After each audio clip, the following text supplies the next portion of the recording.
Perkenalkan, nama saya Yohana Tresya Nainggolan, peserta Latsar CPNS Angkatan 11 tahun 2020. Hari ini saya akan mengulang kembali materi yang telah saya dapatkan dari Pak Andi, yaitu tentang nasionalisme. Ada beberapa poin yang dibahas beliau, yaitu tentang nilai-nilai nasionalisme Pancasila bagi ASN, lalu ASN sebagai pelaksana kebijakan publik, lalu ASN sebagai pelayan publik, dan ASN sebagai perekat dan pemersatu bangsa. Nah, di awal kita harus mengetahui dulu apa itu nasionalisme. Nasionalisme adalah pandangan tentang rasa cinta yang wajar terhadap bangsa dan negara dan sekaligus menghormati bangsa lain. Nah, nasionalisme Pancasila adalah pandangan atau paham kecintaan manusia Indonesia terhadap bangsa dan tanah airnya yang dilandasi pada nilai-nilai Pancasila. Nah, prinsip nasionalisme bangsa Indonesia dilandasi nilai-nilai Pancasila yang diarahkan agar bangsa Indonesia itu senantiasa menempatkan persatuan dan kesatuan, kepentingan dan keselamatan bangsa dan negara di atas kepentingan pribadi ataupun golongan, menunjukkan sikap rela berkorban demi bangsa dan negara, serta bangga sebagai bangsa Indonesia. Nah, berbicara mengenai nilai-nilai nasionalisme Pancasila bagi ASN, kita lihat yang pertama, yaitu implementasi nilai ketuhanan. Nah, dalam mengimplementasikan nilai-nilai ketuhanan ini, kita perlu tahu ya, kedudukan Pancasila itu seperti apa sebenarnya. Kita harus mendudukan Pancasila itu secara proporsional. Nah, dalam hal ini Pancasila itu bukan agama.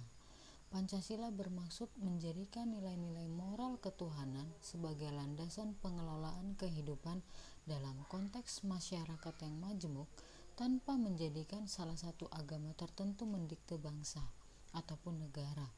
Nah, yang kedua, implementasi sila kedua.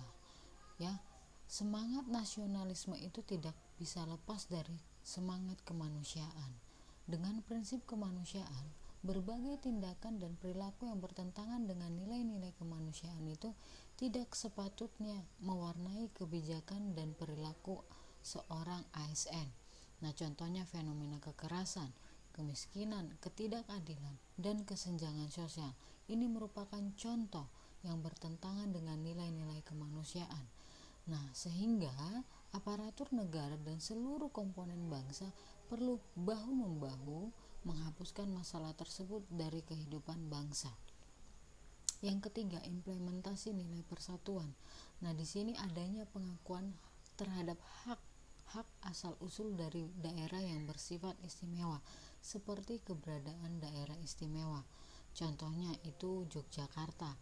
Nah, yang keempat, implementasi nilai sila keempat. Nah, artinya ini di sini mengimplementasikan nilai permusyawaratan.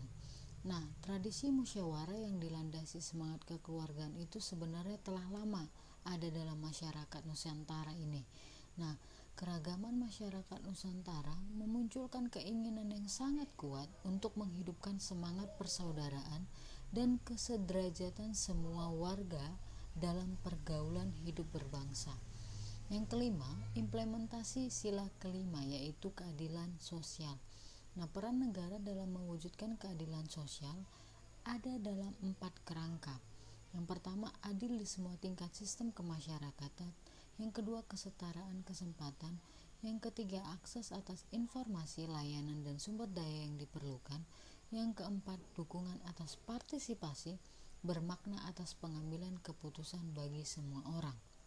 Nah, berbicara mengenai ASN sebagai pelaksana kebijakan publik, maksudnya apa?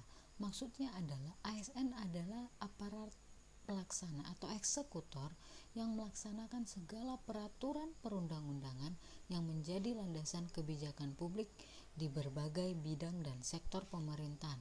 Yang kedua, ASN sebagai pelayan publik, maksudnya adalah ASN itu melakukan pelayanan prima.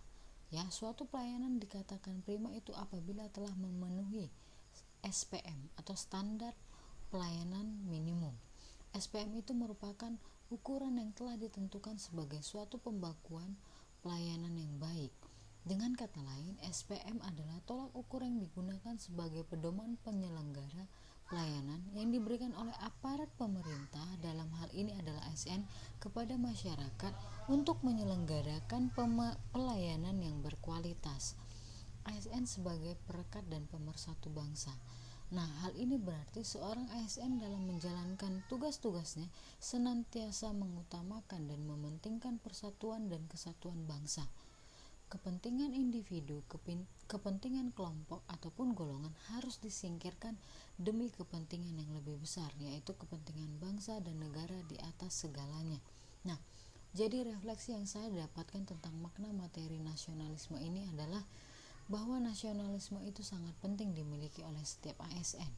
Bahkan tidak sekedar wawasan saja, tetapi kemampuan untuk mengaktualisasikan nasionalisme dalam menjalankan fungsi dan tugasnya merupakan hal yang penting juga. Nah, diharapkan dengan nasionalisme yang kuat, maka setiap ASN memiliki orientasi berpikir mementingkan kepentingan publik, bangsa dan negara. Sebagai pelaksana kebijakan publik, tentunya setiap ASN harus memiliki nilai-nilai kepublikan, berorientasi kepada kepentingan publik, dan senantiasa menempatkan kepentingan publik, bangsa dan negara di atas kepentingan lainnya. Nah, sebagai pelayan publik, setiap ASN harus bersikap adil dan tidak diskriminasi dalam pemberian pelayanan kepada masyarakat, harus bersikap profesional dan berintegritas dalam memberikan pelayanan dengan menjunjung tinggi nilai-nilai kejujuran, keadilan, tidak korupsi, transparan, akuntabel, dan memuaskan publik. Nah, yang terakhir adalah sebagai perekat dan pemersatu bangsa. Artinya apa? Setiap ASN harus memiliki jiwa nasionalisme yang kuat, memiliki kesadaran sebagai penjaga kedaulatan negara, menjadi pemersatu bangsa, dan menjaga keutuhan NKRI. Nah, lalu rencana aksi yang akan saya lakukan sebagai seorang ASN, dalam hal ini sebagai dosen, adalah saya harus bersikap adil dan tidak diskriminatif dalam memberikan pelayanan kepada mahasiswa. Contohnya dalam memberikan penilaian ataupun punishment atau hukuman. Nah, yang kedua, saya juga akan berusaha menjadi figur dan teladan di mahasiswa saya ataupun di lingkungan bermasyarakat. Dengan cara apa? Dengan cara menjadi problem solver, pemberi solusi. Oleh sebab itu, setiap ucapan, setiap tindakan yang saya lakukan harus senantiasa menjadi teladan. Dan yang terakhir, saya harus bersikap adil dan netral dalam event politik, yaitu di dalam pemilu dan pilkada. Mungkin itu saja dari saya. Terima kasih.